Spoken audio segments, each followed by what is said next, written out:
tonight on the Final Play.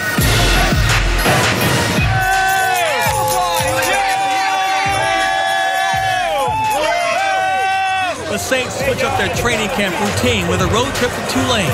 We're looking at the rookies ready to contribute right away and the steadying force that is Demario Davis. We kind of find a groove, understanding how a guy plays. Hear what former Saint Marlon Favorite has to say about the black and gold heading into the preseason.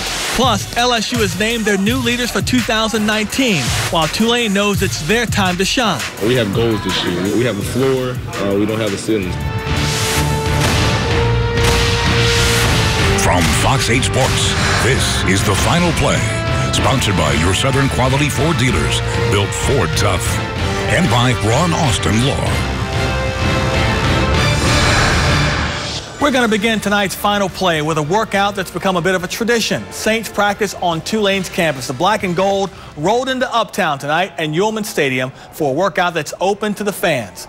And they came in droves. It's the only camp practice that did not require a ticket to get in. I think anytime you change the routine up, push practice back, I thought they handled it well. The other thing is we get a great turnout, and I think it's just another exposure for our fans.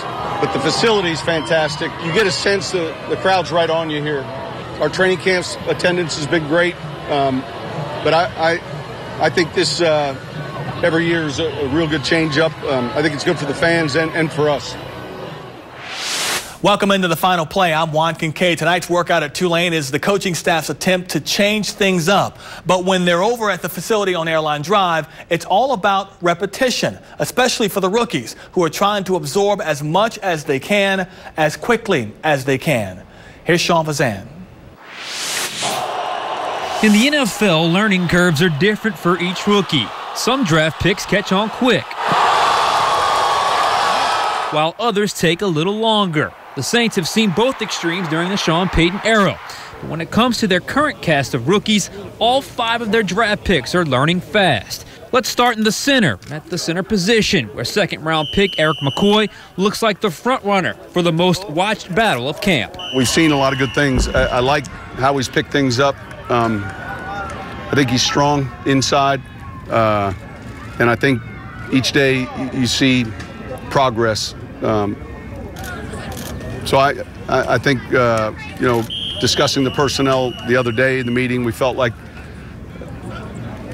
especially since the pads have come on, we've been able to see some things that are encouraging. And yet there's still, a number of things, third down, 2-minute, some of the protections that he's working through, but I've been real encouraged. 4th-round pick C.J. Gardner-Johnson has played mostly nickel and has been no stranger to impact plays, from pass breakups to fumble recoveries. But the surprise of the group may be 6th-round pick safety Saquon Hampton, who's quietly put together a solid camp. On Saturday, he picked off Teddy Bridgewater in the end zone. Listen, he's smart. He's had a good camp. Quietly, he's someone that I think is going to be able to help us in the kicking game. I like his stature, and he's got good ball skills. So you got to make all the checks and calls. You got to be able to get the defense set. So as a younger guy, I'm just learning from the older guys and watching how they do it, and it's helping me out a lot. 7th-round pick tight end Alize Mack has looked comfortable with consistent catching before his injury, while Caden Ellis has gotten second-team reps at Mike linebacker and had his own interception earlier in camp. Adjusting to it is pretty easy when you got such great guys in that locker room with you.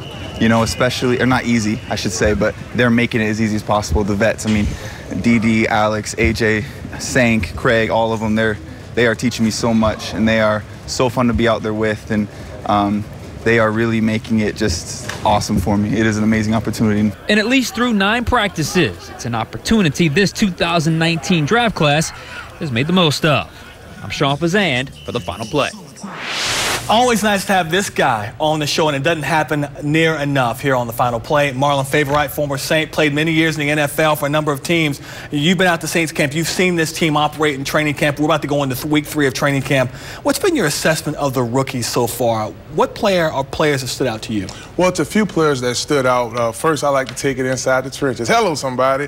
Man, Eric McCoy, that dreaded game, that late broadcast we had to do with LSU Sports Network, Texas A&M versus LSU, and why we can't sack this quarterback. And I see why, man. This kid is smart. I saw him before they went on the OTA break. Coming back, you're starting to see more reps with the ones, so he's adjusting to the game pretty fast. Eric McCoy has kind of been running with the ones, too. He's kind of been a guy that we wondered how soon he would actually get to play with that one group. And Sean Payton put a lot of confidence in him early on, saying, you know what, let's throw him out there now and see what he can do. And he's kind of responded. He has. He stepped right up to it. It's a rare situation. Unger retires. Team going to shock. You had to get someone. Easton come in as a veteran, 4-year guy, so he does bring that to the table out of Minnesota. But what really happens more than anything else, you look at a fast-growing SEC cat, man. Jimbo Fisher did a really good job developing him into a pro guy. Hey, 38 games, gave up 1 sack, and I mentioned that LSU game, 7 overtimes. So, I mean, the kid has some stamina, and I look to see how well he adjusts to the pro game. You're especially obviously on defense, deep down in the trenches, and the Saints are going to be without Sheldon Rankins probably for the first 8 weeks because of Publius. David Onyemata on a suspension for 1 game. Malcolm Brown, Mario Edwards, 2 guys they brought in here during free agency. Do they give you the confidence that this defensive front can still be formidable with those 2 new guys? They do. Think about it. Malcolm Brown's fresh off a Super Bowl, so he's coming in here with that mindset. I just won a Super Bowl. So that's cool. Plus, he's a first-round draft pick out of Texas.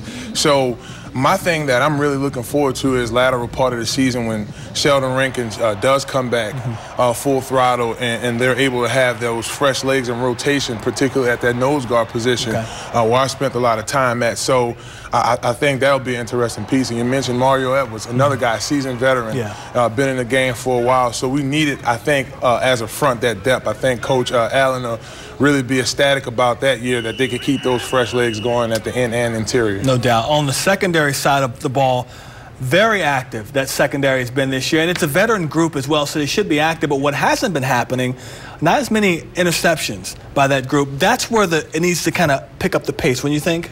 You have to show it early so you can show it late. And I think that's where all the competition really is. You see those guys competing. Michael Thomas' first day out, Marshawn was going hard that day. You know, hey, this guy earned a big-time contract. Time for me to start earning my keeps right here, baby. Hello, talk to me now. So I think there's going to be a lot of competition right there. And you could tell that group is getting tight. I had an opportunity to talk with Ted Ginn after, and he was just talking about the young receivers on that team, second-year guy in Smith and Michael Thomas. He's a young guy. He was able to get a really nice contract, highest paid receiver. But he's still relatively young to the game and how those guys are able to adapt to this offense. You were talking about Marshawn going against Michael Thomas. That was really what we saw the first day Thomas was back. Obviously, Marshawn wants that challenge. He didn't have as good a second year as he did his first year as a rookie. What do you need to see from Marshawn Lattimore this year to show that he's had a bounce back, had a better second half of the season last year? I think I want to see a guy that's showing that he's doing a lot of film study. I think that's the one piece that if I was to say, I don't know him like that, that may be missing from his game, watching a lot of film. Teams pick up on that, don't they? That maybe you do lack a little bit in the study department and take advantage. Sure, because he's a raw talent. He is. He has the speed and he has a high football IQ. But the longer he plays the game, he's going to want to see and say, you know what, let me really dissect this team and really dig into that. Now once he's more sharp and more comfortable because he came right out the gate and performed. So I think the third year he adapts. Michael Thomas has a pretty high IQ as well and a pretty fat wallet right now, even though he told Cam Jordan, I haven't gotten the money yet. But Michael Thomas, we expect big things from him every year based on the money they're paying him. What should be the realistic expectation from him this year? Just to be a good teammate, continue to develop that team chemistry. When you make your money, I know it's a tough deal. My advice to Mike is just, man, approach it like you do all the time. So I actually told him that when we was playing the Master P basketball game last year, man, just approach it that way. And I think if he just goes out there and focuses on being a good team player and doing this thing, he'll be fine. Interesting to see this team is kind of shuffling running backs and bringing veteran guys in to kind of kick the ties a little bit. They bring in Rob Kelly last week, former Tulane Greenie, ended up releasing him, signed Jaquez Rogers. It seems to me that Sean Payton is looking for something specific in a third running back. What do you think that is? Probably short yardage. I think he's looking for someone to come in and be a definite short yardage guy, something Rogers does pretty well, and someone who can contribute on special teams. I think that's what he's really looking for in that third running back position. But it seems like Rogers is kind of built in the same mold as Alvin Kamara a little bit. Scat back guy, can catch the ball out of the backfield. He kind of gives him that same first and second down look, doesn't he? Well, you know, the Saints do have an impressive offense, and I will say this. you may see a situation where it's Alvin Kamara and him in the backfield, and now let's play ball with the linebackers. So that's a pretty interesting key. You're right. Sure. Want to get to Drew Brees because I think everyone outside of New Orleans and maybe some people here in the city are saying, when is he going to start showing a little rust of a 40-year-old quarterback? But man, Tom Brady just signs a 2-year deal extension. Maybe Drew Brees will stay around a little bit long. Maybe 45 is no longer out of reach for him. But when you start looking, at what point will you start looking for a little rust from Drew Brees? Man, it really depends. I always say it depends on the guy. At that position, especially with the Saints improving their offensive line, giving them a little more protection, you just never know. But it does say something, a 2-year contract for Tom Brady, and he just turned 42 yesterday. So basically what the Patriots are saying, okay, we're going to play with him till he's 44. Yeah. So if you look at it from that perspective, man, Drew may try to, because you have Teddy right there as well. So it just really depends on him and his body when he's ready to pass on the torch. But Drew is still playing at such a high level. If he's playing at a high level after this year, they don't make the Super Bowl, does he continue playing, you think? I wouldn't put it past him. He's the #2 guy on the NFL's 100 list, and that's voted on by the players. So, I mean, he still have gas in the tank, and with young, fast receivers like Michael Thomas, hello, I get the job done, brother. Yeah. Few guys out there better than Drew Brees right now, no matter what the age he is. That's Marlon Favorite, former Saint, former LSU Tiger, and a member of the NFL Network. Thanks, Marlon. Thanks for having me, brother. We finally reached game week for the Saints as they begin preseason play this Friday night at home against Minnesota. On August 18th, it's on the road, L.A., to face the Chargers. On the 24th, they'll be in New York to battle the Jets, and they wrap up preseason play on the 29th at home against the Miami Dolphins. The Vikings, Jets, and Dolphins games can only be seen live right here on Fox 8. We're just getting started on a very busy final play. Coming up, more from Saints campus. Chris Hagan joins us to talk about the team's leader and quarterback on defense, Demario Davis. And later, we'll head to campus where practice has begun for both Tulane and LSU.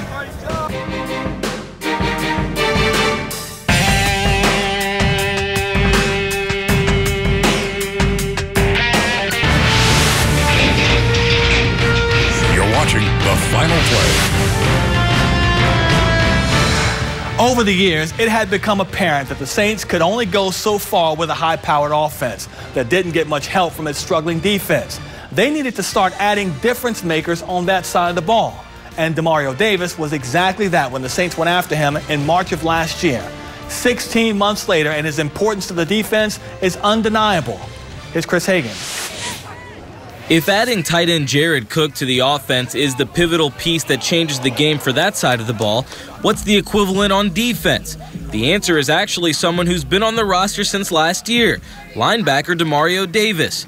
From run stopper to being able to get to the quarterback on the blitz to his pass coverage just about anywhere on the field, he was the Saints' game changer last year and a huge reason why they were so successful against the run. He's a physical player. He's not a wrap up and take down guy. He's someone that can hit you and stop you in your tracks. Davis indeed takes pride in his power, being able to take down the biggest of backs.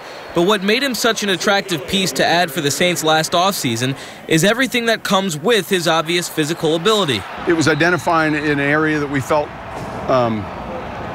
we wanted to improve, and then finding the right type of makeup and the right type of football player. Sometimes that's hard to do, and sometimes you have to wait for the draft. But fortunately for us, the vision was pretty clear, and to his credit, he's really come through and played well. He's a good leader, too. And while we've only seen one full year of Davis in New Orleans, it doesn't take long watching him play or having a conversation with him to know the quality of person he is, from the hard work to his good-natured spirit. Traits like that have him already being compared to Saints linebacker legends of the past, like a Jonathan Vilma. I got so much respect for guys like that, the guys that are in Saints glory and Saints Hall of Fame. And, I got a tremendous amount of respect for those guys and the work that they put in. So to even be in the same conversation, is an honor. But if anyone knows that it takes a village, an entire group of linebackers, and an entire defense to get the job done, it's Davis. And along with this group that has a good bit of experience together now, they're raising their game to compete at a championship level once again. A lot of time we may change the blitz in the middle of the play without even saying it or communicating with each other, because we both kind of think along the same plane. And, you know, whether it's 2 of us or 3 of us on the field, we kind of find a groove of just kind of understanding how a guy plays, how a guy thinks, and that just puts us one step ahead, I feel like, of the offense. Reporting on the Saints, I'm Chris Hagan for the Final Play. Up next on the Final Play, practice is underway all across the state for our college football teams. We'll stop in on the LSU Tigers as they begin their march for some kind of championship hardware. And later, Tulane's sights are set on much more than just another winning season. We'll hear from head coach Willie Fritz and his players when the Final Play continues. Be sure to subscribe to the Fox 8 Overtime podcast for more Saints analysis on demand, including more on Michael Thomas's return to the Saints offense. You can find our podcast on fox8live.com, the Final Play and Tiger Huddle apps, and of course, wherever you listen to your podcasts.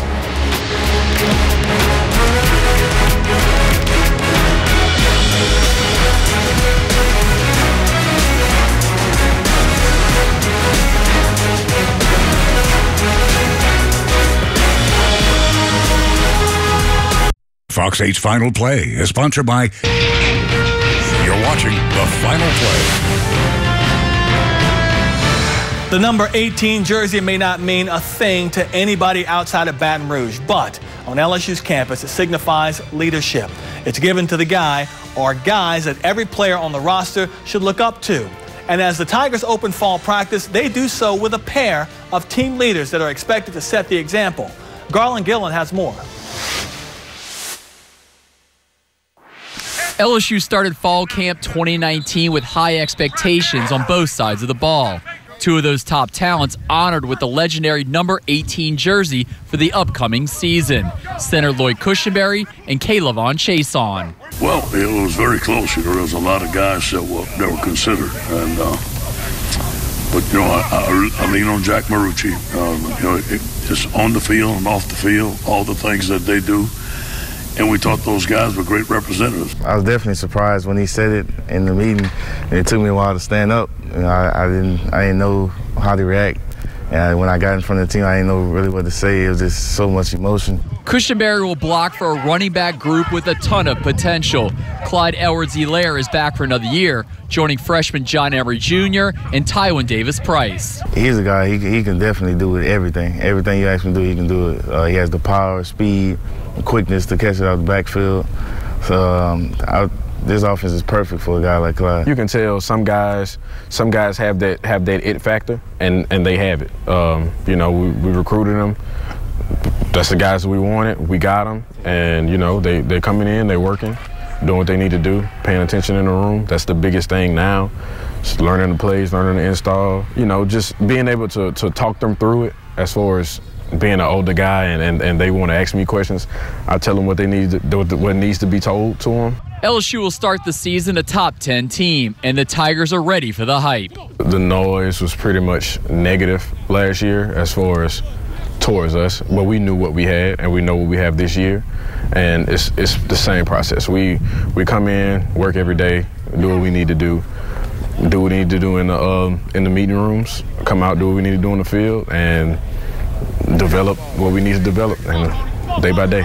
Covering the Tigers, Garland Gillen for the Final Play. Still ahead, Tulane football expects to be bowl-bound for the 2nd straight season, but do they have what it takes to be a lead dog in the American Athletic Conference again? We'll head uptown when the Final Play continues. You're watching the Final Play. Our Fox 8 Play of the Week comes from Saturday's Saints practice, and the team is so stacked with receivers right now. You have to make a play to stand out. Simi Cobbs Jr. got the memo as he went up and got this throw from Teddy Bridgewater. It's all about the high point for Cobbs Jr. as he hauls in our Fox 8 Play of the Week. It remains to be seen if the Tulane Green Wave have that kind of difference maker in their offense, but there's a belief uptown that they have enough to win the American Conference outright this season. Nobody expects to lose a game during the season, but I mean, our expectations are not to lose any games this season at all. That pretty much sums up the attitude uptown at Tulane. Their expectations this season may not match everyone else's for them, but they don't care. This Green Wave team is clearly different than those in years past. So we don't want to strive for perfection. We have goals this year. You know, last year was, see how stuff goes, and it took off. So this year we have a floor. We don't have a ceiling. Which means Tulane wants to do something that hasn't been done in more than 2 decades at the Uptown School. Put together back-to-back winning seasons that end with successful bowl appearances. And head coach Willie Fritz believes they have the team to do what they've set out to do. We've just scratched the surface of the goals we want to, accomplish here. We got a long way to go. And going 7-6 and winning a bowl game, that was not, what we're looking for. I wanted to continue to keep building this program. And the building begins with continuing to get the right kind of players uptown, guys that can be difference makers in the program. Transfer quarterback Justin McMillan has been that kind of player ever since he arrived on campus last season. He's 5-1 as a team starter, and the pressure's on him to be even better this season. He did a great job down the stretch for us, 5-1. He's got experience now. He hadn't played that much at the school that he was at previously. And, he's done a great job for us. Pressure in my eyes is something that can put fear in your heart for instance. I feel like we know we can do, we know our talent, and, defense is going to do what they do, and we have to put points on the board. So each time they get a stop, they're going to look for us to get points on the board, and that's our job to do. McMillan's job figures to be a bit less stressful this season because he's got a solid offense around him and a stable of quality running backs behind him. We're loaded back there. I think we've got one of the best backfields in the country with Darius, who went for almost 1,200 yards last year. And then Corey Dauphine had a tremendous year for us. Got banged up, missed a few games, but he had over 750 yards rushing and 6 yards a carry. And as good as they were, they'll need to be even better this time around. In fact, everybody on Tulane's team will need to rise to the challenge of being a consistent winner, something they're not used to being, but are desperate to be. This city has been waiting for Tulane to be successful, and we understand that as a team. We'll have much more on the Green Wave Tuesday night on Fox 8 Overtime. We'll also include the LSU Tigers in the conversation as well, as the start of the college football season is right around the corner. And we'll visit with the Saints rookie class and see how they're coming along as training camp enters week 3. Join us every Tuesday night at 10:35 for Fox 8 Overtime.